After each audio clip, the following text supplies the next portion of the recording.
In this episode, we're going to discuss how Maybelline's Sky High Mascara dominated TikTok and took attention and directly linked it to sales and even sellouts across the world. Alright, Maybelline is one of the most established names in cosmetics. They've been around forever. They are a ginormous company, top echelon even. And that's why I'm even surprised to see such a good approach to social. Because in my experience so far, as the brands get bigger, as you see bigger brands on social, a lot of the time they are underperforming and they aren't doing what's right. Because, when it comes to big companies, it's very hard to move quickly and move with risk, because social does carry some risk, but it most certainly moves quickly. And those big companies move very slow. By 2019, their audience was aging. So their core audience was aging, and their makeup began becoming a little rusty, not cool, not relevant to a lot of the younger demographic, which they needed to start hitting. So instead of fighting for the space on shelves at Walgreens and making a harder push for these retail stores, they thought first, let's fight for screen time on TikTok. Was a it's a very smart approach, because that's where the relevancy is. That's where the culture lives now. Culture is decided by these social platforms. And their goal was to reintroduce Maybelline to Gen Z on TikTok, not through beautiful, polished photos of the product, but through creator-driven authenticity, using other creators on the platforms who already know social to make content for them. A very smart approach. A big problem is that legacy brands, especially makeup brands, honestly, they deal with a lot, is that they're way too corporate on social. They're way too stale. Product shots of it falling from the sky, a bunch of products with no concept to the video. It just felt very random, very blah. No one's going to scroll and stop on those. That's what most big companies and most cosmetic brands do. As a big company, you try to, of course, you want to steal the attention. It's very easy to steal the attention on TV ads because people are almost forced to watch it. If they want to watch their show or their sports game or their movie, they have to sit through commercial breaks, and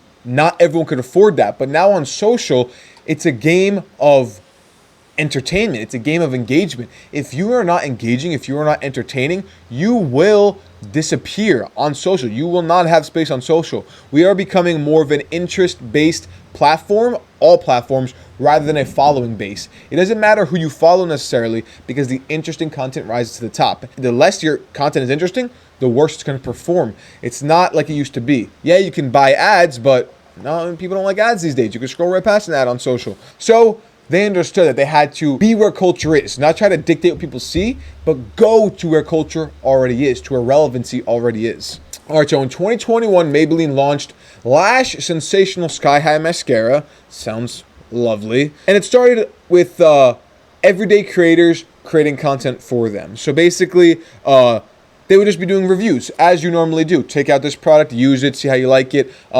Try this out, try that out. Okay, so it started with Maybelline realizing, as they were listening on social, because a big part of social and success on social is listening to what other people are doing, other people are saying, and how the audience reacts. They noticed that reviews of makeup got a lot of attention. If someone, an influencer would get a box, unbox it, show you what they have, and people love this type of stuff in all industries. This is very popular because it's literally like what you're gonna do. So it's very engaging to watch someone else do it, because it gives you a better feeling if you want to do the same thing, if that product is for you. So Maybelline noticed that, and then Maybelline took a very interesting approach, was posting raw reviews. So they would post creators in raw form what they were talking about and just their experience. And this is so anti-brand, especially big brands. When it comes to ginormous brands, they're very specific about what they want in the world. But to take this approach of hey, people are seeing this, they understood that. And that was the most important thing. People want to see this, let's show it to more people, because that's what they want to see. Not what your entire company thinks people want to see, or are scared to post because it's too risky. They knew people wanted to see this, let's push this. And this was the beginning of partnerships they would make time and time again. They are extraordinarily close, to this day, close to their influencer program. They are posting influencers using their product on their own social to this day, multiple times a month, a lot. They know that these creators, they are the ones who are getting attention. Because if you're looking from Maybelline's perspective, you look at who is getting the attentions. This influencer, that influencer, this influencer. That's where the attention is. So have them use your product and actually post it. Yes, because they have likeness, but also they make content that people want to watch. These creators, their job, in a way, some of them their full-time job, is to create content for people to watch. Maybelline understands that they do it better than they can. If they're doing it better, let them do it and then shine light on them. Because also, people now take their product of Maybelline and they attach to this person, and it's much easier to relate to a person than to a brand only. So leaning into the influencers made that connection with their audience very, very strong. Stronger than it's been in a very long time. Within weeks, the hashtag Sky High Mascara tag hit 500 million views, and one post from Jessica.eid, who has 1.3 million followers, triggered store sellouts across the UK and the US, and retailers reported month-long back orders. Like, wow. One person's video triggered all those sellouts. And this reminds me of a time, like this reminds me of why influence can be so vital on social. Like social is becoming, like I said, interest-based, so good content rise to the top. And you know, when I work with brands, some of the content, some of the strategies rather, that have worked so well is micro-influencers. Micro-influencers work so well because you just don't know what's gonna pop out, or pop off, or get all this attention. You're not quite sure. So it's a volume game. You work with as many influencers as you can to see what works. And another episode we did who did this very, very well, Olipop. Olipop's strategy was absolutely out of this world. But for one of the brands I work with, we were using an influencer marketing strategy as our launch for something, and our top performing post was not from us. It was not from the top influencers we got. It was actually from one of the smallest influencers we had, who had 2,000 followers. Their video got 600,000 views that we were collabed on. That was their video that they made. That brought all that attention to our business. And that was something that you would never really guess. You know, you never really guess these smaller influencers have such an explosive potential to them. And that worked extraordinarily well. And in this case, Jessica.eid has 1.3 million followers. Now I'm just making the point because that triggered store sellouts across the UK and the US, which is absolutely crazy. The viral Sky High Mascara boosted mentions 124% year over year. Their sellouts were quite literally TikTok driven. You know, they didn't just, you know, ride a trend or figure out one way that works. They created an always on creator pipeline. Their creators are now on like an endless loop of making content about Maybelline, and I'm sure they're getting paid nicely as they are a big company. Maybelline knows these influencers have the key to success in a lot of ways, and to use that in a smart way is exactly what they did. And you know, while there was a lot of success with the bigger followers with this activation, they also do post a lot of micro creators and micro UGC, smaller creators. They shine light on them because that also, it does a few things. It humbles them as a brand in a way that, like, maybe snobby brands say, hey, I don't want to work with this guy who has a few thousand followers. They have 10K followers. We don't want to work with them. But they put themselves in a position where they do work with them, and that brings them closer to the audience. That makes them feel more real, like they're closer to the people. And that is smart because a lot of the time, these big companies, their problem is they do feel too far from a consumer. That's why, like, a lot of people want to support small businesses, obviously, because small businesses seem closer to you, and that is a big part. You know, these big brands a lot of times seem like like untouchable in a lot of ways. This strategy brings them closer to people. This strategy is it started making the brand as a whole, especially from a social standpoint, feel more human and not as corporate. That is a better way to say it. More human and not as corporate. Because in this strategy, their most viral content wasn't even brand made. The most viral content from these activations has been the content from the influencers, to the point where authentic creator videos performed 4 times higher than paid ads. Listen to that. Authentic creator videos performed 4 times higher than paid ads. That is literally social in a nutshell nowadays. Like, people think that running these ads, like blasting an ad with as much money as you can to get it in front of people's faces, would do good.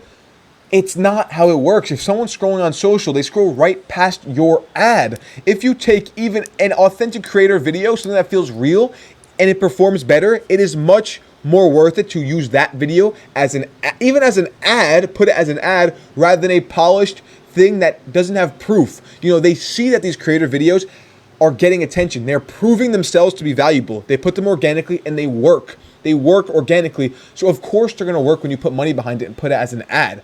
And that is a strategy you should approach. Test organic, push to ad. Test organic, push to ad once it's successful. Because if you find something that's successful, it already resonates. You know a human being will watch it and already resonate with that. Like if you have two videos, an ad that you just decided to whip up as a company and a creator video that has performed on social already, you put money behind it. What do you think is going to perform better? Yeah, maybe 1 out of 20 times. The paid ad could perform better, but the stuff that's already proven will of course perform better and result in driving business to your company. Of course, that is without said. People go on social to see things that they want to see, that they're engaged with. No one will watch your ad. It would be very rare for someone to watch an ad and be absolutely blown away by some boring friggin' ad. These videos, these creator videos are much more engaging. You know, instead of pushing polished content, they leaned into this more raw approach that a big company would a lot of time steer away from. They went headfirst into it, and I think that was a brilliant move from such a big brand. And their numbers, their sales absolutely skyrocketed because the goal of a brand is not to look professional, it's to sell stuff in some way. And their strategy did exactly that. Global searches for Maybelline Sky High rose 589% within 30 days of launch. Wow, that is crazy. Retailers like Target and Boots reported sustained out-of-stock periods, and the product became #1 in mascara in the US drugstore category.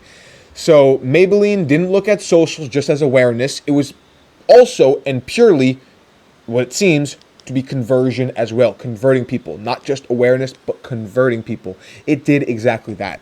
So Maybelline proved absolutely that in this day and age, authenticity scales faster than production, and a polished ad, something that looks kind of pretty. Authenticity is leading the way. Authenticity is the front of culture. A century-old beauty brand reinvented itself through TikTok. And it's not a fluke, but it was literally orchestrated in this way, and they executed it perfectly. And the thing I love about this story is that it can be such a... what I want to take away from this is that any level of business can do this. You know, my takeaway from this is that when it comes to influencer plays, any business can do this because it varies, of course, the size of the influencer and the cost of the influencer, but there's so much success from micro to macro influencers, and any business, even B2B businesses, can lean into influencer marketing. And based on your budget, it always can fit in that. Your strategy can always fit in the budget. Of course, the time it takes to do it, yes, to reach out, to schedule, to plan, of course, but the actual cost of it is very, very affordable for any size business. Influencer marketing is such a good tool to make it feel like you're one with your audience. It feels like you're talking with them, not at them. That's a big problem that big brands have, and Maybelline was able to capture that and absolutely take advantage of influencer marketing in such a raw and unfiltered way. All right, next episode, we're going to talk about Liquid Death and how they turned a mock product, a fake product, into a $250 million business. And I actually came from the company where this guy worked. So this is a very interesting story. Tune in next time for that one.